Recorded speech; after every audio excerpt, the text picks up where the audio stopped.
तो आप देख रहे हैं डिबेट लाइव और डिबेट लाइव में आज बात छठे चरण की इसी सवाल के साथ कि छठे चरण के मतदान के बाद जीत किसके नाम नजर आती है, किस तरीके की चुनौतियां, किस तरीके की संभावनाएं। एक खास पैनल डिबेट लाइव में आज हमारे साथ जुड़ रहा है। हमारे साथ मनोज गैरोला जी, आप editor in chief news nation network के, हमारे साथ senior political analyst NK Singh sir जुड़ रहे हैं, हमारे साथ एक और senior journalist Rahul Dev sir जुड़ रहे हैं, हमारे साथ हमारे वरिष्ठ सहयोगी विकास चंद्रा जुड़ रहे हैं जो लंबे वक्त से भारतीय जनता पार्टी को कवर करते आ रहे हैं, और हमारे साथ जुड़ रहे हैं मोहित बख्शी जो आम आदमी पार्टी को कवर करते आ रहे हैं एक लंबे वक्त से। आप सबका बहुत बहुत शुक्रिया, स्वागत है डिबेट लाइव में। लेकिन सबसे पहले बात इस वक्त की बड़ी खबर की। लोकसभा चुनाव के छठे दौर के लिए आज दोपहर 3 बजे तक का वोटिंग का आंकड़ा आ चुका है। 49% से ज्यादा वोटिंग हुई है। सबसे ज्यादा पश्चिम बंगाल में 70% से ज्यादा मतदान हुआ है। राजधानी दिल्ली में दोपहर 3 बजे तक लगभग 44.5% वोट डाले गए हैं।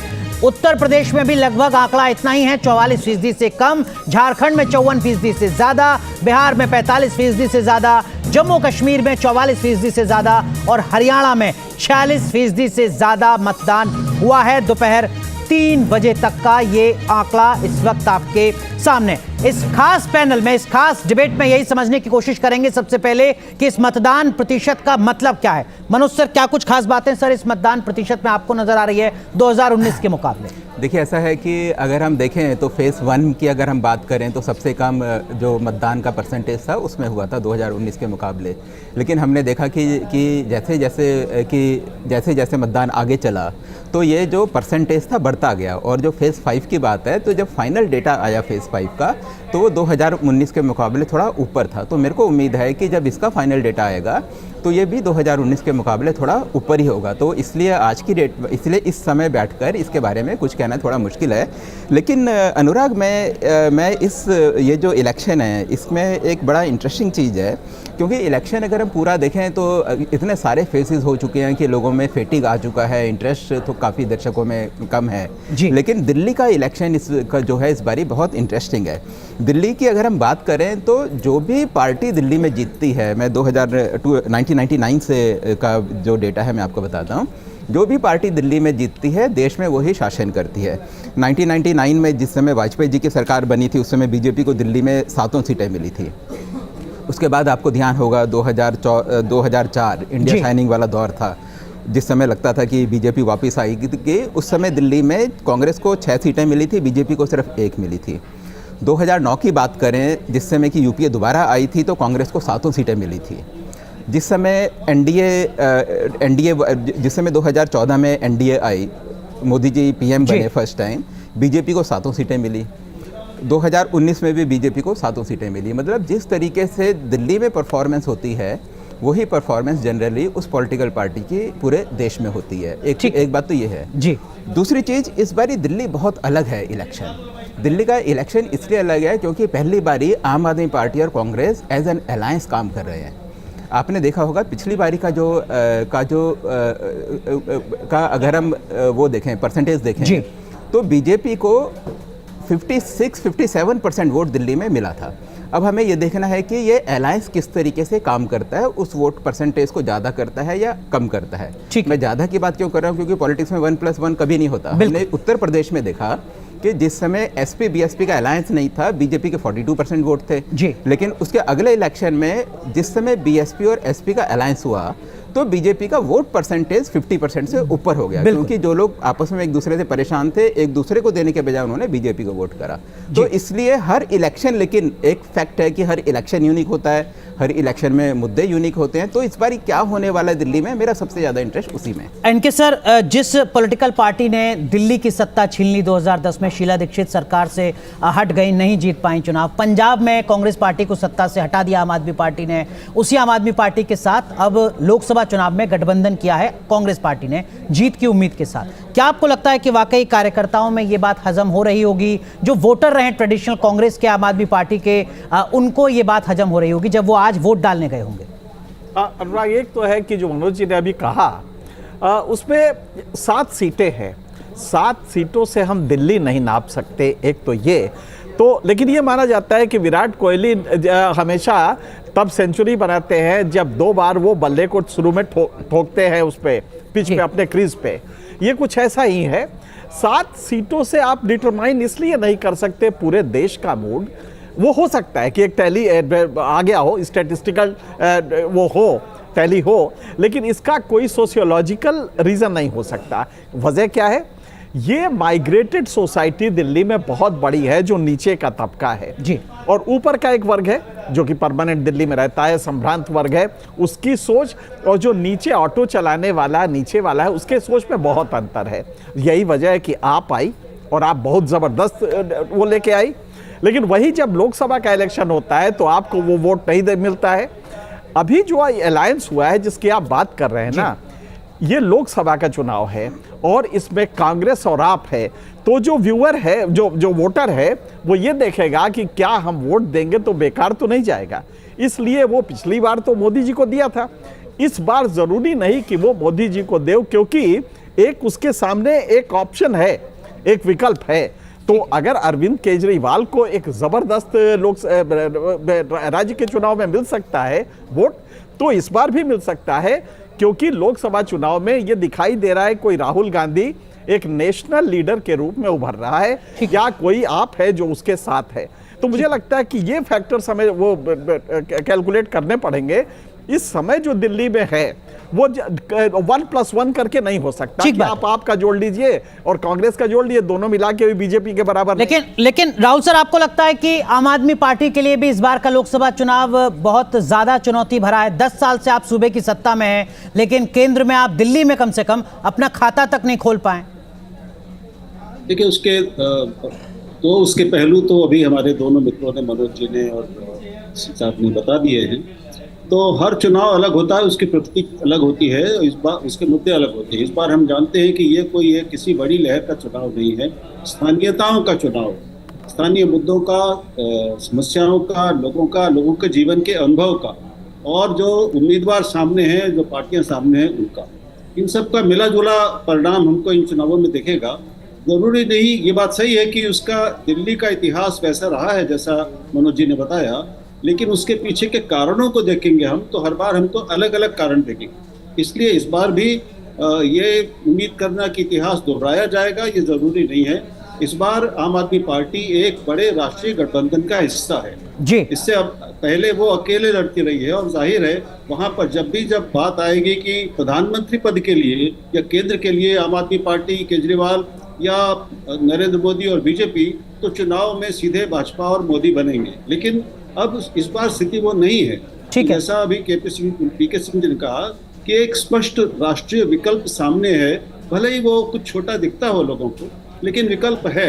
इसलिए इस बार इस पर भी विचार करेंगे मतदाता, ऐसा मुझे विश्वास है। विकास चंद्रा, आप तो बीजेपी को लगातार कवर कर रहे हैं, दिल्ली के संदर्भ में भारतीय जनता पार्टी का क्या आकलन है? क्या आपको लगता है कि जो बात यहाँ पैनलिस्ट कह रहे हैं, इस बात को बीजेपी भी महसूस कर रही है कि देखिए अब आम आदमी पार्टी और कांग्रेस साथ मिलकर लोकसभा का चुनाव लड़ रहे हैं, मुश्किलें बढ़ सकती हैं दिल्ली में? क्या बीजेपी इस बात को मानकर चल रही है या कॉन्फिडेंट है?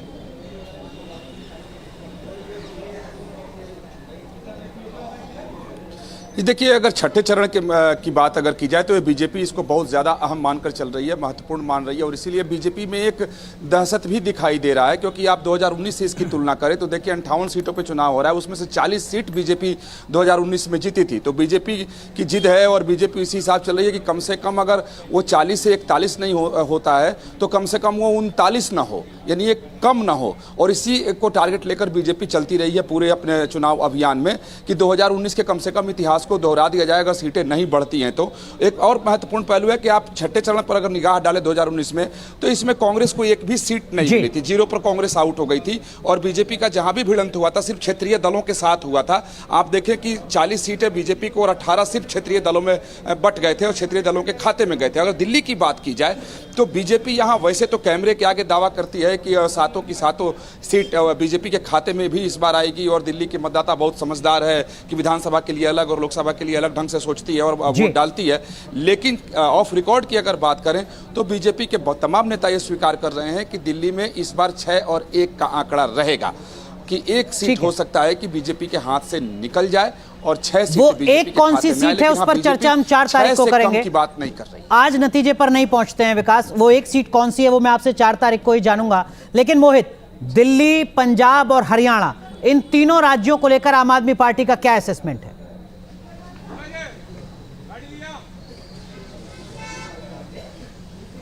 देखिए, आम आदमी पार्टी का असेसमेंट बहुत स्ट्रांग है। आम आदमी पार्टी दावे तो बहुत बड़े कर रही है, हालांकि ज़मीनी हकीकत क्या होगी ये 4 तारीख को जिस तरीके से अनुराग आपने कहा है, लेकिन आम आदमी पार्टी का दिल्ली से ज़्यादा स्ट्रांग होल्ड जो है वो पंजाब में नज़र आता है, क्योंकि पंजाब में उसकी लड़ाई कांग्रेस के साथ है। आपने जब साक्षात्कार किया था तो भी यही पूछा था कि कैसे आप समझाएंगे, तो उनका कहना था कि ये हम नेचुरल अलाय नहीं है, लेकिन बावजूद उसके इस समझाने में कामयाब होंगे ज़मीन पर। अब बस पंजाब में यही समझाना है कि जो कांग्रेस दिल्ली में उनके साथ है वो पंजाब में अलग क्यों है। अगर ये समझाने में कामयाब हो गए तो वोट मिल जाएंगे, अगर समझाने में कामयाब नहीं हुए तो वोटों में नुकसान होगा। हालांकि इतना तय है कि पिछले बार के जो परिणाम थे उससे तो प्लस रहेगी आम आदमी पार्टी, क्योंकि पिछली बार बाय पोल में ही 1 सीट आई थी। उसके अलावा तो सुपड़ा साफ हो गया था आम आदमी पार्टी का। तो संगरूर सीट भी क्योंकि बायपोल में हार गए थे और मुख्यमंत्री जब मुख्यमंत्री बने थे भगवंत मान, तो ऐसे में अब जितनी सीट्स आएंगी वो प्लस में काउंट होंगी। लेकिन आम आदमी पार्टी का टारगेट 8 से 10 सीटें हासिल करना वहां पर कमोवेश बना हुआ है। हालांकि 2014 में 4 लोकसभा सांसद पंजाब से ही चुनकर आए थे आम आदमी पार्टी के, उनमें से कुछ अब पार्टी से अलग भी हो गए। लेकिन मनोज सर, 543 लोकसभा सीटों में से 486 सीटों पर वोट डाले जा चुके हैं, सिर्फ 57 सीट बची हैं 7वें चरण के लिए। कुछ राज्यों में सिर्फ हिमाचल और 1-2 राज्य और हैं जहां पर 7वें चरण में ही वोट डाले जाने। क्या आपको लगता है कि चुनाव लगभग साफ हो चुका है? देखिए, साफ हो चुका है, लेकिन इसका परिणाम क्या होगा वो तो 4 तारीख को ही हमें मालूम चलेगा। और ये इलेक्शन इतना लंबा हो चुका है कि जो एनालिस्ट हैं वो भी इसका एनालिस्ट करते करते थक गए हैं। और अगर जो भी एनालिसिस 10 दिन पहले का था वही चीज़ आज सामने है। कोई चीज़ कोई भी नई चीज़ निकल के नहीं आती। ख़ास तौर से 3 जो स्टेट हैं, अगर हम उत्तर प्रदेश की बात करें, बिहार की बात करें, बंगाल की बात करें, तो ये एक ऐसे स्टेट हैं जो कि फेज़ 1 से लेकर फेज़ 7 तक में हैं। और दिल्ली की अभी हम बात कर रहे थे, तो दिल्ली में 1-2 इंटरेस्टिंग चीज़ें और क्या है, देखो अनुराग जी, कि जिस समय ये कांग्रेस और बीजेपी और आम आदमी पार्टी का जब अलायंस हुआ, तो पिछले लोकसभा इलेक्शन में कांग्रेस की सीटें ज़्यादा थी, परसेंटेज ऑफ वोट ज़्यादा था और आम आदमी पार्टी को कम वोट मिला था। लेकिन इसके बावजूद भी जब अलायंस हुआ तो कांग्रेस को 3 सीटें मिली और आम आदमी पार्टी को 4 सीटें मिली। इसका एक रीज़न ये भी था कि राहुल गांधी किसी भी कंडीशन में चाहते थे कि एक इंडी अलायंस बन जाए, और उस कारण वो दिल्ली में नहीं बल्कि बाकी जगह भी अगर हम देखें तो उन्होंने काफ़ी जगह अपनी सीटें सेक्रीफाइस करने की करी हैं। ठीक है। और दिल्ली में लेकिन इसका परिणाम ये हुआ कि कांग्रेस के जो बड़े नेता थे वो सारे के सारे छोड़ के चले गए। लवली वहाँ से चले गए, संदीप दीक्षित अपना बैठे हुए हैं अलग। कांग्रेस के जो वर्कर हैं इन जगहों में, क्योंकि वो नेता बाहर से लेकर आए, कन्हैया कुमार को बाहर से लेकर आए, उदित राज को वो बीजेपी से सांसद थे, पिछली बार बीजेपी से सांसद थे, तो उनको वो लेकर आए। तो वहाँ का जो वर्कर है वो बिल्कुल ही एक उदासीन होकर बैठा हुआ है। और आम आदमी पार्टी के जो वर्कर हैं वो अपने अपने क्षेत्र में अपने आम आदमी पार्टी के नेताओं को जिताने में लगे हुए हैं।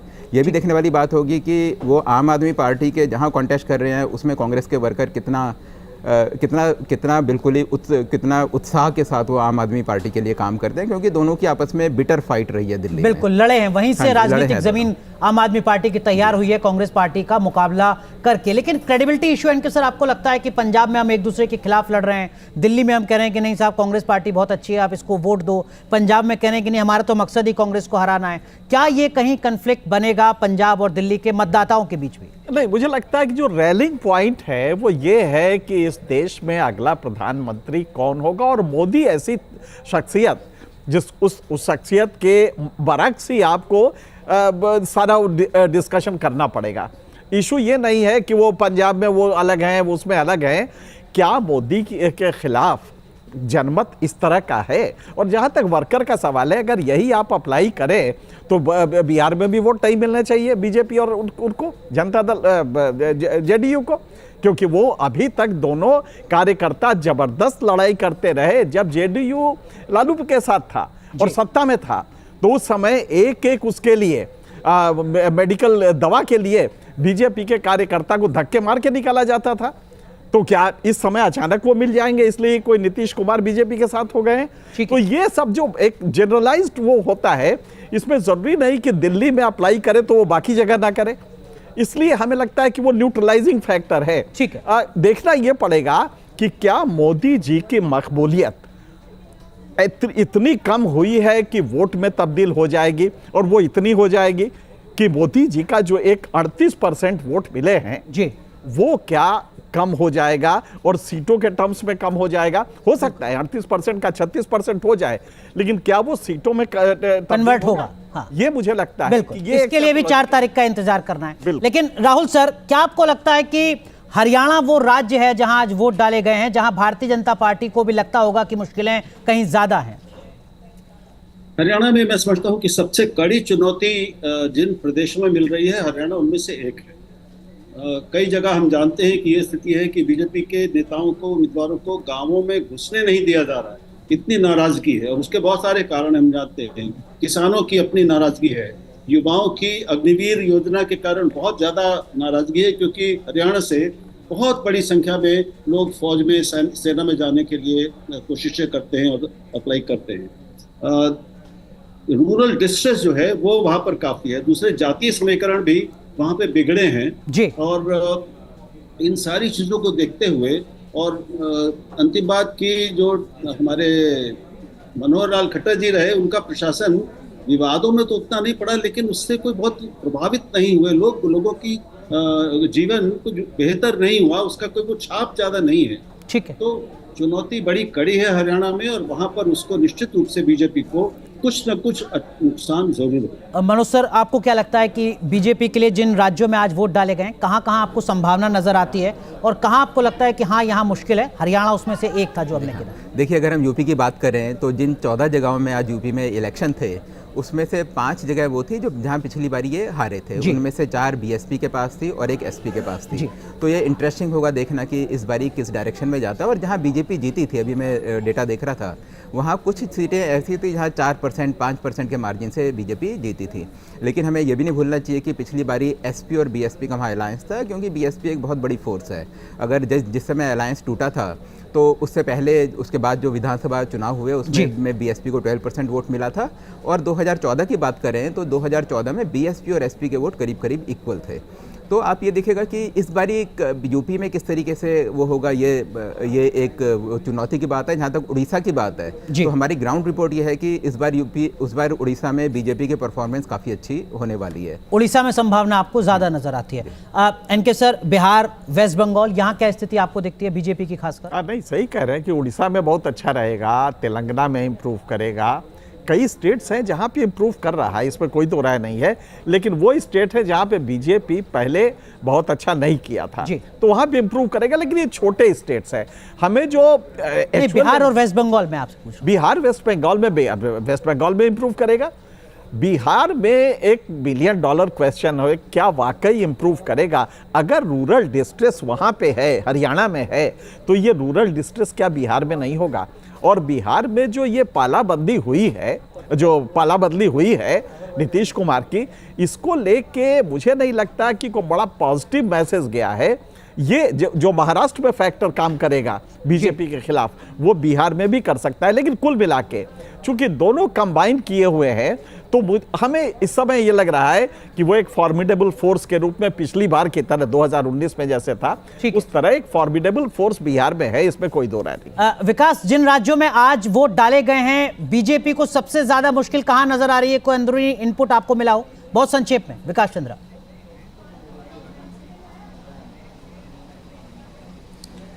जी, जो बीजेपी को मुश्किलों की बात अगर है तो जैसे उत्तर प्रदेश की कुछ सीट हैं जहां बीजेपी कह रही है कि हमारे लिए मुश्किल है, लेकिन दावा कर रही जीत जाएंगे। पश्चिम बंगाल कह रहे हैं कि बिल्कुल राजनीतिक परिस्थिति हमारे प्रतिकूल है वहां पर, और कार्यकर्ता घर से नहीं निकल पा रहे हैं, काम नहीं कर पा रहे हैं।